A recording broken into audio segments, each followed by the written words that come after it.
E aí, pessoal, tudo bem? Eu sinto que esse vídeo vai ser super gostosinho de fazer, embora eu vá ficar meio perdido, porque eu não sei muito bem como que eu vou abordar esse assunto. A pessoa que me fez rezar é Marceleme, e, e deve ser engraçado, né? Porque eu faço tanto escárnio com religião e vocês viviam se divertindo quando o tema era religião e eu falava, não, as religiões falsas, não à toa. E quando eu brinquei com a seita que dói menos, a seita que faliu por falta de força hipnótica e que eu pretendo retomar um dia, mas poucas vezes a gente falou da fé que não fosse feito placebo cura, a fé cura, mas é a fé que cura, não é a Deus ou a entidade em que se acredita. Várias vezes eu abordei várias religiões como sendo muito legais, por exemplo, a Umbanda, e mesmo assim eu digo que há uma hipnose coletiva no meio dos rituais, com ritmo e musicalidade deles, e deve ser horrível para eles escutar eu falando isso, mas eles escutam coisas muito piores dos cristãos, então eu acho que tá tranquilo.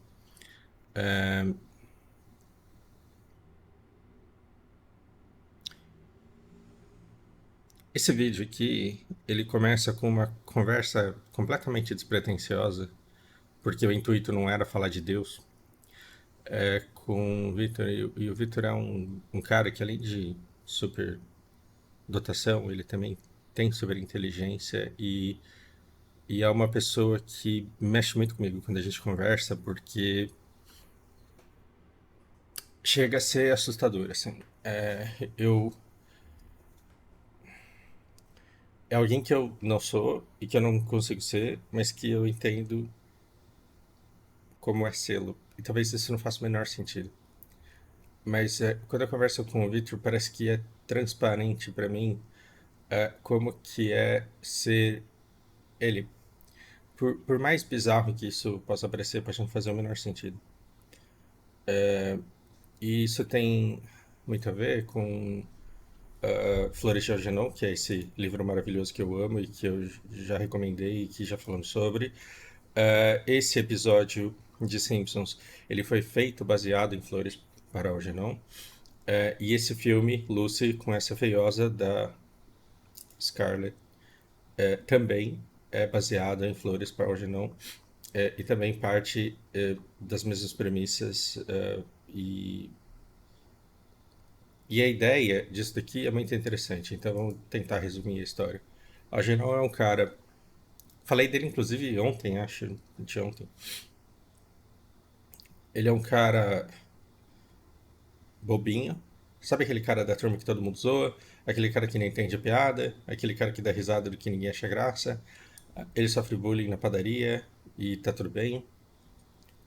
O dono da padaria era muito amigo do pai dele e ele tomou para si a missão de cuidar do filho do amigo dele, fazendo o que ele podia, mas não é como se isso fosse fácil. Né? Imagina depois de você ver o manual da Márcia como é ter que cuidar da minha irmã sem ter vivido uma vida inteira com ela para conseguir entender as sabotagens que ela faz e as travessuras que ela apronta. E o Algernon, ele se voluntaria para um exame, para um teste científico, do mesmo jeito que o Homer. O Homer ele estava quebrado, ele aceita ser cobaia de um laboratório, e aí, numa radiografia, ele descobre que ele tem um negócio enfiado dentro do cérebro dele. E o Mo, que já foi tudo na vida, já foi treinador de boxe, já foi tudo que você pode imaginar, ele também já foi neurocirurgião, então ele vai lá e arranca esse negócio que o Homer enfiou quando ele era esse menininho aqui. E o que acontece? Descobrimos que Homer não é Algernon. Descobrimos que Homer, na verdade, é super inteligente e ele começa a fazer coisas inteligentíssimas. Muito parecido com o que acontece depois que a feia da Scarlett passa pelo processo que ela passa para potencializar a atividade cerebral dela. E aí o que acontece? Cara, tá na hora de eu acordar mesmo, né? Vamos lá, vamos acordar. Um,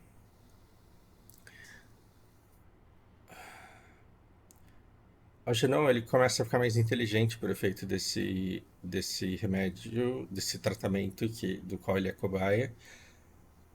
E aí ele tem a primeira frustração da vida dele. Ele vê que todos os amigos dele, na verdade, zoam com a cara dele, né? Que ele é piada, que ele que os amigos eles não estão se divertindo com ele, estão se divertindo. Então, né, ele é a animação ali, o bobo da festa. E ele fica chateado. E esse livro é maravilhoso porque você vai vendo o diário dele e no começo do diário ele é completamente atrapalhado porque o Arjunão ele não é um bom escritor, mas ele vai se tornando um bom escritor porque ele começa a aprender muita coisa. E em determinado momento ele fica inteligente ao ponto e eu tô me detendo aqui não tanto a parte científica, matemática, nada, mas o que realmente importa para mim ele percebe que os amigos da padaria dele não eram perversos como ele achou à primeira vista. Eles, eles eram amorosos, pacientes, acolhedores, e eles faziam isso para inseri-lo e protegê-lo ali naquele meio. Ele era o tonto da turma, mas ele era o tonto que os outros podiam zoar, mas ninguém de fora podia maltratar. Ninguém de fora podia fazer bullying, porque ele é o bobo, mas ele é o nosso bobo aqui, protegido, e não falta nada para ele está sendo muito bem assistido. E olha que interessante, né? Quando você pega uma pessoa pouco inteligente, ela vai ser egocêntrica, imatura e vai ser tudo eu, né? Eu quero, eu quero transar, eu quero gozar, eu quero ganhar dinheiro, eu quero comprar coisa, porque tem que ser para mim. E a satisfação do eu nessa fase matura faz você. E isso nada a ver com narcisismo necessariamente. Faz com que você se preocupe pouco com o outro. Então, por falta de inteligência emocional, você vai ter pouca empatia, você vai cativar poucas amizades, você vai ter uma vida difícil porque a colaboração vai ser difícil para você, construir coisas é complicado. E você vai ficando mais inteligente, você vai aprendendo a lidar com pessoas e não em benefício próprio, mas em benefício de todo mundo, né? Você vai me dar dinheiro, mas eu vou te ensinar inglês e eu vou te ajudar com a tua carreira, com os teus sentimentos, com as tuas angústias. E vai te economizar tempo, porque você não vai precisar, sei lá, ir para uma terapia em que você só desabafaria. Como eu não tenho que ser ético, porque afinal de contas eu não sou psicólogo, eu posso meter o bedelho, dar pitaco na sua vida, e talvez você goste disso. E aí você vai para a terapia, que é muito mais caro, e se acha muito mais fácil. Você tá vendo que eu tô tendo os meus boletos pagos, eu tô levando uma vida boa, mas eu não tô fazendo isso prejudicando ninguém. A pessoa tá vendo valor nisso ao ponto de retornar toda semana sem ter assinado um contrato que obriga a fazer isso, podendo sumir a qualquer momento. Você vai aprendendo a fazer uma troca em que todo mundo ganha, em que a vida das pessoas tá melhor porque elas estão interagindo e não necessariamente uma tá levando vantagem em cima da outra. E se você aumentasse mais ainda a inteligência, você ia perceber que não bastaria ajudar uma pessoa, mas haveria uma necessidade, um anseio de ajudar toda a sociedade e de buscar determinados propósitos que não necessariamente existem. E aí, Homer, Algernon e Lucy, eles começam a entrar em parafuso, porque aí você sai do seu corpo e você começa a entender o todo. Meu Deus, esse planeta, que é uma raridade por ter atmosfera, que é uma raridade por ter água doce e permitir inúmeras formas de vida. Meu Deus, somos 8 bilhões de pessoas. Se você olhar a nossa distribuição no planeta, a gente é um câncer na Terra. Onde a gente habita, a gente destrói, a gente esgota os recursos, a gente faz guerra, a gente causa sofrimento. Teríamos que ser menos. Então, assim, meu Deus, me disseram que o propósito era ter filho e me aposentar com 5 casas para alugar, mas não dá para todo mundo ter 5 casas para alugar, porque senão ninguém vai ser inquilino. E aí, pera, porque eu vou ficar velho, para que eu vou servir? Eu só vou atrapalhar as pessoas, eu só vou onerar a sociedade com custos e dando muito pouco retorno.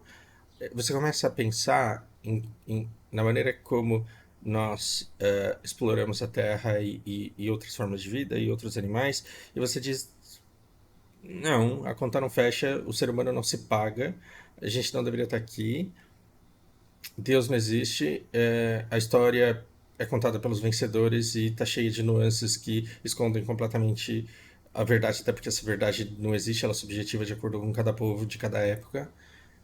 E aí você vai percebendo cada vez mais que aquelas receitas iniciais que te garantiam felicidade plena, você vai se formar, vai escolher sua faculdade, vai se formar na faculdade, vai conhecer uma pessoa legal, vai conseguir um trampo legal, vai ter filhos, vai ter fim de semana no parque, em família, no shopping, na praia, vai ter um trabalho que vai te dar plenitude, você vai ficar esperando a sua PL, vai trocar de carro, vai fazer uma série de coisas e aí você fala, tá, mas isso é muito pequeno, e isso sou só eu, e eu sou irrelevante, eu sou 1/8 bilhões de avos do planeta.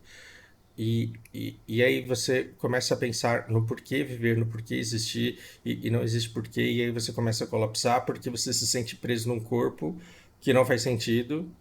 Eu não tô falando que o Victor seja assim, pelo amor de Deus, gente. É, você se vê preso num corpo que não faz sentido, não tem razão de ser eu, porque afinal de contas o que sou eu, e quem eu sou depende de todas as outras pessoas, mas eu sou muito pouco para projetar a imagem que vai melhorar a vida de tanta gente. E isso começa a te dar uma angústia, e isso inevitavelmente gera depressão, e aí você se perde, e você pode cair no erro de buscar algumas fugas e se lascar. A depressão é quando você não consegue mais gerar movimento, e por não ter movimento você não tem inércia, e se você não tem um propósito que é o que te dá ignição, aí você não vai. E para quem nunca teve depressão na vida, né, a pessoa fala, ué, mas é só ir. É tão gostoso escutar isso. Antes dava raiva, antes dava vontade de socar a pessoa, mas aí com o tempo você vai entendendo e você fala que bom que tem pessoas que são permitidas essa inocência. Que bom que tem pessoas que não têm ideia do que depressão seja e que acham que tudo é só querer, porque afinal de contas elas querem e elas conseguem. Significa que elas nunca tiveram que lidar com uma depressão profunda, existencial, crônica. E aí, numa dessas conversas que eu estava tendo, eu comecei a falar sobre uma das minhas saídas. E uma das saídas que eu encontrei foi me colocar em inércia, analisando de forma fria os afetos e como supri-los. E eu não vou ficar falando isso daqui porque é, eu, eu eu já não sou especialista de GRI, né? E fico dando meus pitacos, meus bedelhos, fazendo vocês enxergarem o mundo do meu jeito, o que é, sei lá, talvez seja perigosíssimo. Não quero banalizar a profissão do psicólogo, porque o negócio tem muito mais profundidade do que essa coisa que eu estou aqui dizendo. Mas se nós temos esses afetos e se nós temos necessidades básicas, se todo ser humano não vive sem a busca, sem fuga, sem luta, sem sexualidade, e vá conversar com um psicólogo, pesquise você, profissionais falando sobre cada um deles, se eu preciso cuidar, se eu preciso dominar, eu vou ver o que é que eu não estou fazendo, né? Então, eu vim de uma fase da minha vida em que eu desisti de amor, de cuidar, de luta, de fuga, e por uma falta de um propósito a buscar, eu me foquei em dominação e sexualidade. E aí, se você foca completamente nisso, a princípio, você pode se olhar pelo olhar dos outros e falar, nossa, quanta gente me inveja, quanta gente inveja e admira a vida que eu levo, porque afinal de contas, olha que vida foda. É, mas não estou feliz, né? Não estou feliz. Então, quantas pessoas você não conhece que ficaram famosas, viraram celebridades e aí começaram a comprar um carro após o outro, e uma lancha após a outra, e um helicóptero após o outro, e aí você vê a pessoa colapsa, entra em depressão e não sabe para onde vai, e aí de repente aparece e ela tá crente, assim, tá evangélica, e nada contra. É, e por quê? Porque a pessoa ela ficou ali na dominação, na sexualidade, extravasou tudo no estilo de vida que ela achava que a preencheria. E tem um vazio ali que não está sendo preenchido. E sem a satisfação desses afetos, a pessoa não está conseguindo se mover, não está conseguindo seguir em frente porque ela não está vendo propósito.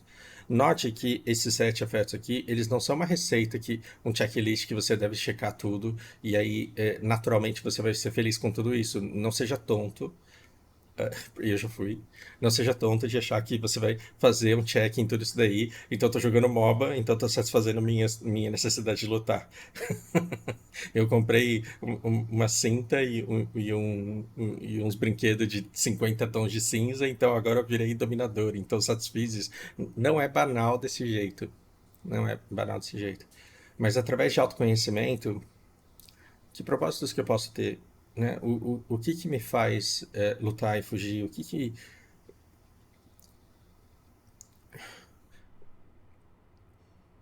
que tira o melhor de mim para que eu possa entregar amor sem querer nada em troca? O que que me desperta a vontade de cuidar?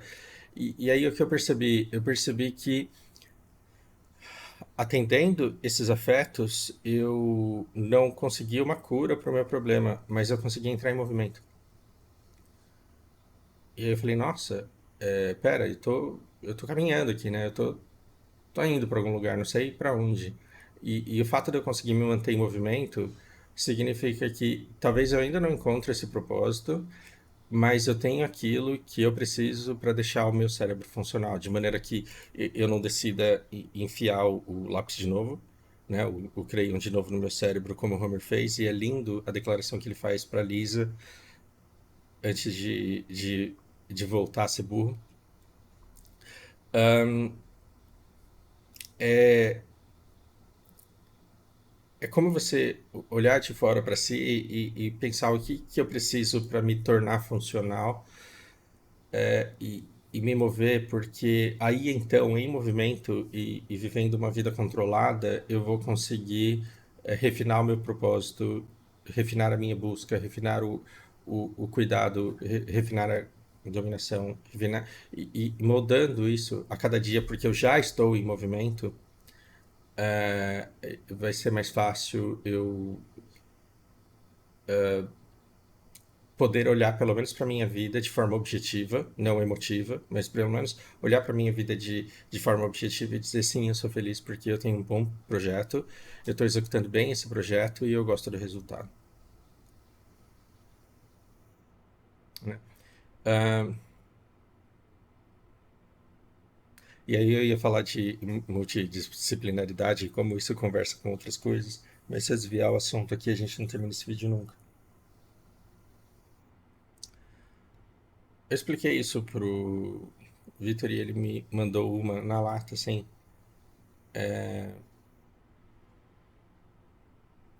E o que ele disse foi: talvez você ache meio arrombado o que eu vou te dizer da forma que eu vou te dizer. Ele não usou essa palavra, eu estou traduzindo o que ele falou porque eu não lembro com que palavra que ele usou.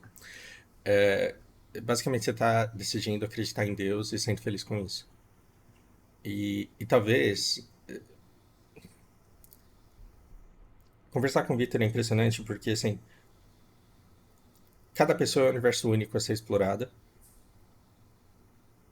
cada pessoa é extremamente interessante, principalmente as que eu seleciono e me esforço para mantê-las perto de mim. E algumas pessoas, elas têm essa tal dessa superdotação, e não é que fica mais legal. Se a pessoa simplesmente tiver superdotação, mas não tiver compatibilidade, vai ser uma sofrência a conversa. Mas, por exemplo, Gabriela, ela muda de assunto constantemente, eu também mudo de assunto constantemente, e tal qual aquele filme Jump, né? Jumper, alguma coisa assim, que os caras ficam mudando de espaço instantaneamente, seguindo um ao outro. Eu mudo de assunto, ela me acompanha, ela me leva para outro lugar e eu acompanho, e parece que a gente muda de foco o tempo inteiro, mas a gente se acompanha e tudo se conecta e tudo faz sentido e a gente consegue construir conhecimento e dar muita risada. Muito legal. Às vezes eu tenho menos trocas de espaço e mais cansaço por uma falta de compatibilidade e tá tudo bem. E conversar com o Vitor é muito interessante porque é como se eu fosse gostoso para mim conversar com ele porque eu consigo correr atrás dele. E deve ser estranho porque talvez ele pense assim, pô, mas eu falo devagar. Mas é como se as palavras fossem indícios de um rastro de sinapses que eu vou tentar seguir e vou tentar acompanhar. E é muito prazeroso a conversa porque eu falo, nossa, eu tô conseguindo acompanhar todo esse pensamento e entender o porquê. E quando ele me fez essa pergunta, essa observação simples, você está decidindo acreditar em Deus e está seguindo isso, eu consegui entender todo o caminho que ele tinha percorrido para chegar nesse ponto e entender qual é a moral dele. inclusive sem que a gente precisasse conversar, a conclusão dele, alguns segundos depois, foi: eu vou levar alguns anos para conseguir chegar no ponto que você tá. Porque eu simplesmente não consigo fazer isso. E quando ele disse eu não consigo fazer isso, eu me surpreendi também, eu posso estar enganado, e aí eu sou um iludido, mas eu entendi exatamente o porquê ele diz que ele não consegue fazer isso, e não adianta eu dar uma diquinha para ele, porque eu sei que ele não vai conseguir, porque eu já vivi esse momento em algum lugar. Eu já estive sem conseguir levantar da minha cama, sem conseguir tomar água, sem conseguir comer, e simplesmente sendo um personagem nas minhas interações diárias que eram inevitáveis. Ou seja, eu estava correndo com combustível que não existia, simplesmente fruto de inteligência e não do meu self, né, de quem eu sou. Ah, e, e nessa época eu também não conseguia emular propósito. Eu não conseguia emular cuidado. Não é como se eu escolhesse uma pessoa e falasse assim: eu vou amar você. Porque conforme você vai subindo, você olha para o amor e você fala: nossa, o amor é uma ilusão. E é engraçado, porque duas pessoas podem se amar muito e uma tá enxergando no outro a ilusão que criou para si. E às vezes, como não tem muita quebra de perspectiva e quebra de expectativa, esse amor se mantém. E na verdade, olhando de cima, assim, você fala: são duas pessoas muito felizes juntas, mas são duas pessoas se enganando com valores que elas estabeleceram e que elas enxergam no outro, e que elas recebem e se nutrem.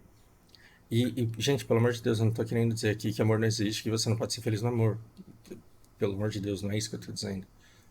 É que simplesmente o Algernon, no nível muito alto dele, ou o Homer sem o Crayon no cérebro, ele poderia olhar pra Marge e falar: porra, mas esse relacionamento que eu tenho com a Marge não era o que eu pensava que era.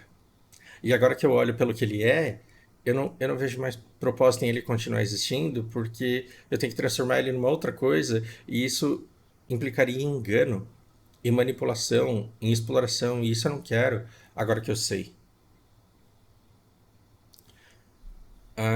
Então foi um longo tempo de barganha, de negociação, até que eu falei: ok, a minha irmã não está sendo suficiente para tancar a minha necessidade de cuidar.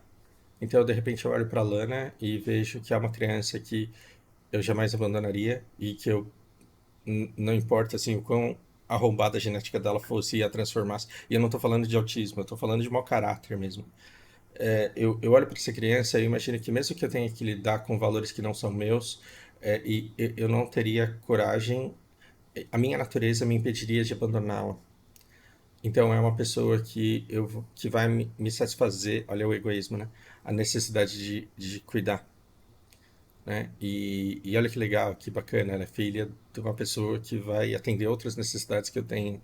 Então, quando eu faço isso de maneira objetiva, você pode olhar também por essa perspectiva de que eu estou criando ilusões e que eu estou vivendo de ilusões. E a resposta é que sim, e pelo menos essas ilusões elas me mantêm em movimento. Eu poderia ficar mais 2 horas falando sobre isso, só que eu não vou ter tempo e a gente vai ter que encerrar essa parte do vídeo e passar para uma outra parte. E aí, de repente, eu estou conversando com o Marceleme. E, e é incrível como a Marceleme talvez não faça ideia do quanto ela foi importante para mim, porque em inúmeras conversas que a gente teve cheias de discordâncias, ela fez eu olhar para mim mesmo e me conhecer muito melhor. É uma pessoa inteligentíssima que claramente tem superdotação. Agora que eu descobri esse negócio da superdotação, para mim é muito claro que ela tem. E se para ela não importa, se ela não quiser olhar para isso agora, tá tudo bem, porque afinal de contas, isso não muda em nada quem ela já é. Ah, e ela tá com câncer, e é um câncer muito agressivo que tá numa condição em que não pode ser operada. E isso é devastador. Eu lembro que depois de anos dando aula para ela na IG, quando ela saiu para se mudar para os Estados Unidos, me despedi dela dizendo: Você, mesmo sem a gente conversar, você me faz companhia. Saber que você existe. E parece uma declaração de amor, isso não é, porque não sou nem um pingo de chaveco, fiquem, não se empolguem. E aí eu falei: Só de você existir, eu me sinto menos só. Você me faz companhia mesmo sem a gente conversar, porque a gente é muito parecido e a gente vê o mundo. E eu tava falando basicamente de superdotação, mais afinidade, porque a gente com superdotação tem em todo lugar. E aí você fala, então vocês têm o mesmo viés político? Vocês têm a mesma religião? Não. A gente discorda diametralmente em fé, em diferentes coisas basais, assim, do que são valores e crenças. E mesmo assim, é como se eu sentisse que eu conseguia entendê-la de um jeito que poucas pessoas conseguiam e que eu era transparente para ela de maneira que conseguia ser para poucas pessoas. E uma das coisas que a gente, embora muito parecidos, discorda muito é a fé. E a fé dela foi sempre uma coisa que eu admirei. Porque eu, inocente, eu sempre, na adolescência, associei fé à falta de inteligência. Por quê? Por conta dessa régua aqui, né? Então, quanto mais baixo, mais eu quero, eu mereço, eu preciso, eu. Então, é tudo você pede a mãe e a mãe não tá, então pede pra Deus. Eu sei que você tá olhando pra mim, eu sei que você tá prestando atenção em mim, me dá porque eu quero, eu mereço. Se eu fizer isso, você me dá isso.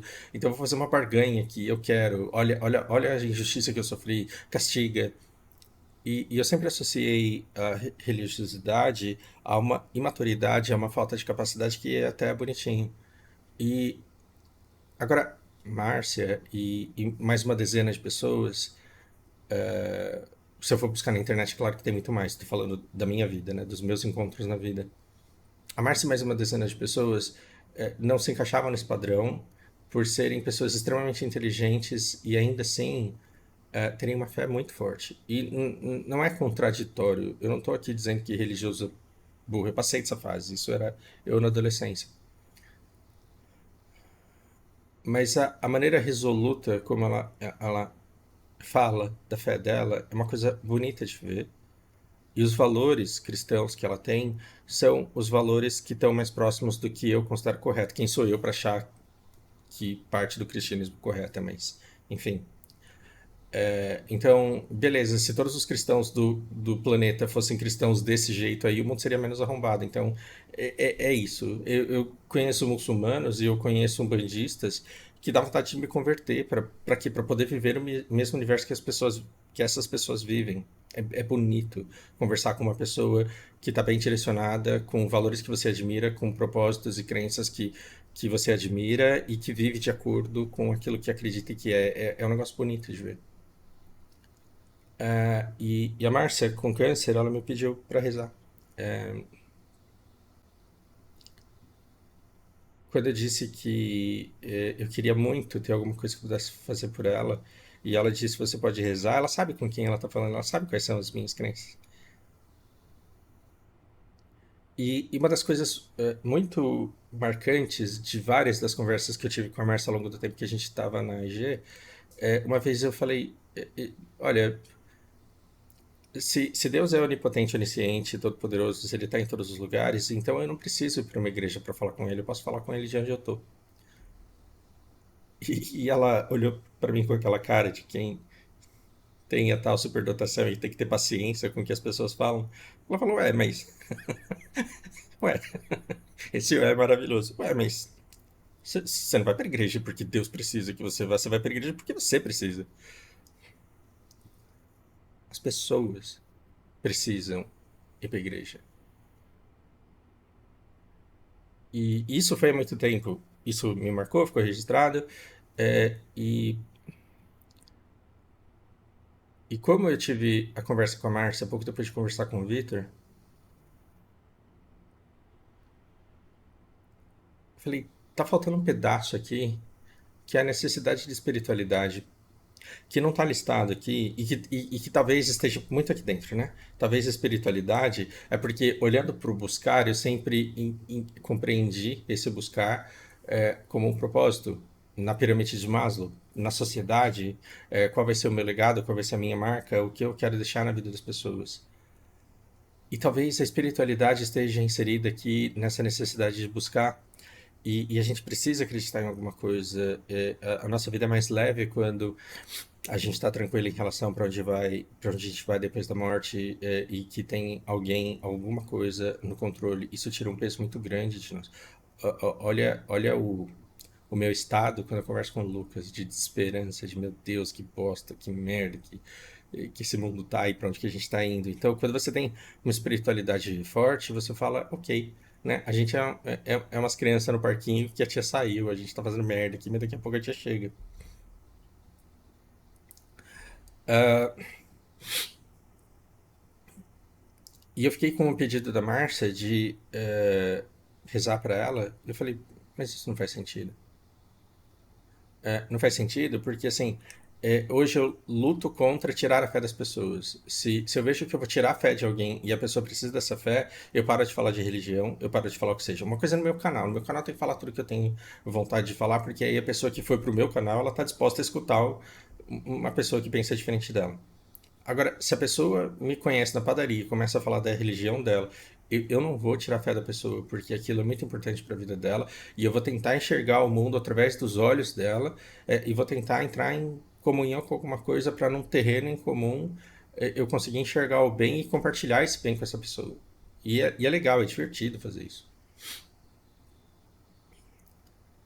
Mas todo efeito placebo, ele exige que você de fato acredite, o que me faz ter menos raiva dos homeopatas, porque assim, se você vender o remédio de homeopatia falando que é água suja, ninguém vai comprar aquilo. E se tomar sabendo que é água suja, não vai acreditar. E o que cura não é. Pode ser Deus, mas não é Deus, é a crença, é o efeito placebo, é essa positividade que a gente não consegue explicar. A crença de que o remédio cura, traz um bem-estar, que te coloca num movimento. Eu tô pensando em ser de carrego positivo, que pode te levar à cura. E assim, são inúmeros os casos de pessoas que se curam de cânceres agressivos, de situações desesperadoras, porque acreditaram muito, porque canalizaram muito, porque se concentraram muito e o corpo trabalhou. Talvez um dia a ciência prove qual é o papel do cérebro e do fígado, né? E das sinapses dos neurônios, da atuação disso em coisas que supostamente a gente não tem controle, mas por algum motivo acaba tendo. Independente disso, independente do que ativa o gatilho da cura, essa fé ela é muito importante. Então, quando eu estava me perguntando por que eu não rezava para Márcia Leme, não a minha irmã, é porque eu não conseguia fazer isso sem de fato acreditar, porque eu achava que sem de fato acreditar nisso, eu não teria esse efeito placebo, e essa oração não seria legítima. Mas espera aí, o câncer está no corpo dela, não no meu.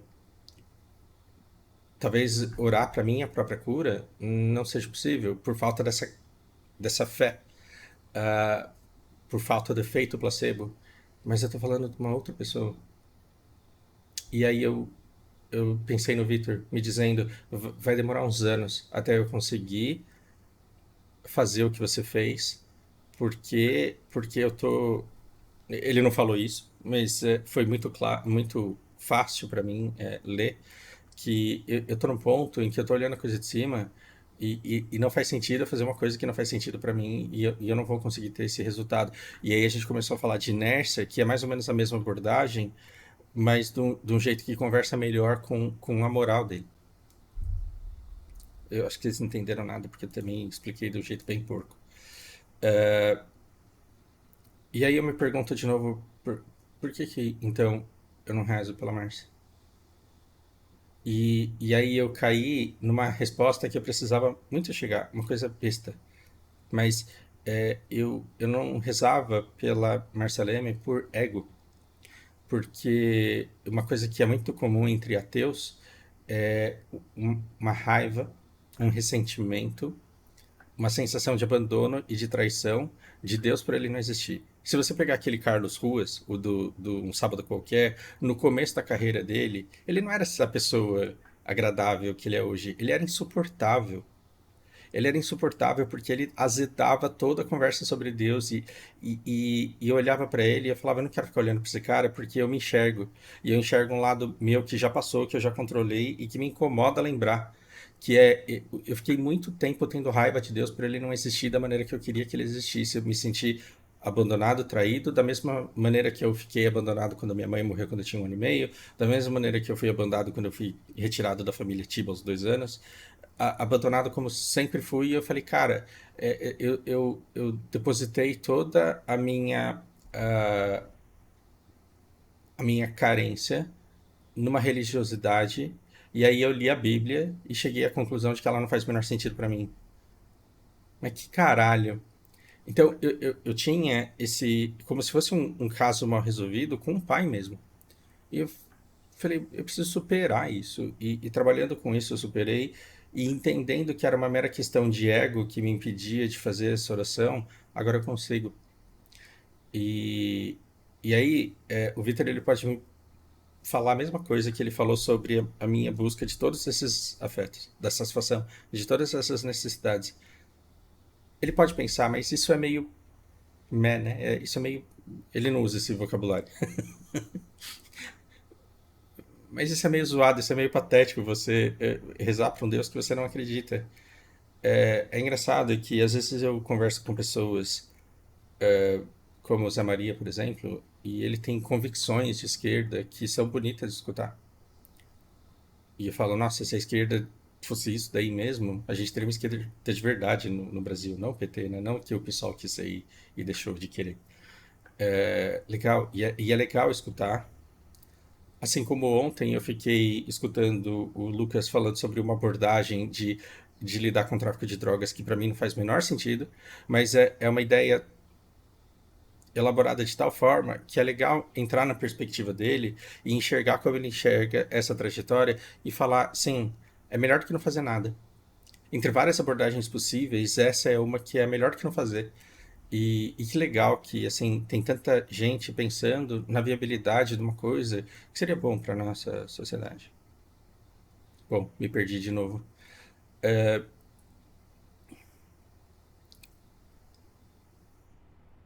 conversando com umbandistas, muçulmanos, e talvez o meu interesse maior por essas pessoas agora seja pelo fato de eu não ter me aprofundado tanto, porque cristianismo, budismo são coisas que me surpreendem menos, né? O fato de ver o mundo pela perspectiva do muçulmano me agrada muito, porque eu falo, nossa, que legal ver o mundo da maneira que esse cara vê, e aí eu consigo trabalhar com os valores dele dentro do universo dele. E agora quando eu rezo, quando eu faço orações pela Marceleme, eu consigo adotar a perspectiva dela e sentir que eu estou de fato ajudando. E me dá muito orgulho poder dizer que eu estou fazendo orações por você e eu sinto que eu estou orando do jeito certo. Eu estou orando com doação, eu estou orando com muita boa vontade e canalizando tudo que eu tenho de mais forte, que é uma vontade enorme de ver essa cura acontecer, num código que faz sentido por você. Da mesma maneira que se eu me apaixonasse por uma chinesa que não fala português, não adiantaria eu dizer eu amo você, né? Eu teria que falar o Aini. Não adianta dizer que eu estou canalizando toda essa vontade infinita de que você se cure do meu jeito de pensar o mundo. Então eu estou usando o seu código para fazer orações da maneira mais forte, para mostrar o quanto é importante para mim que a sua quimioterapia funcione, que você se salve e que a gente veja o seu caçula crescido e que a gente olhe para trás, veja que a gente tem coisas muito bonitas para contar sobre a nossa vida.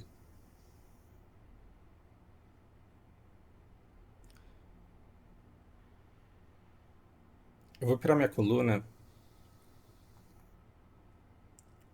Mas eu quero que a gente viva tempo suficiente para precisar de bengala. Porque aí a gente vai conversar tanto sobre a nossa vida que passou, e isso vai nos fazer tão bem, que aí a hora que a demência chegar e nos levar, a morte vai ser bem-vinda, porque afinal de contas,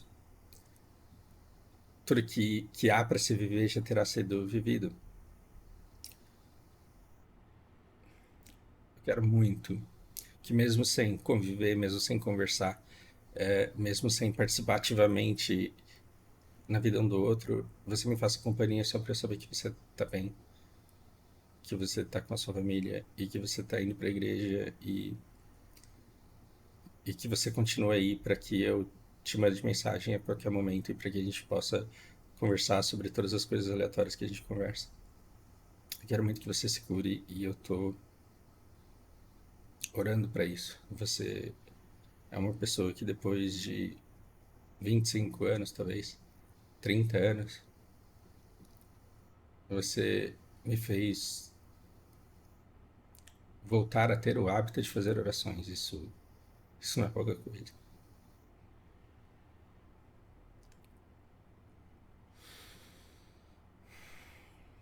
Fica com Deus.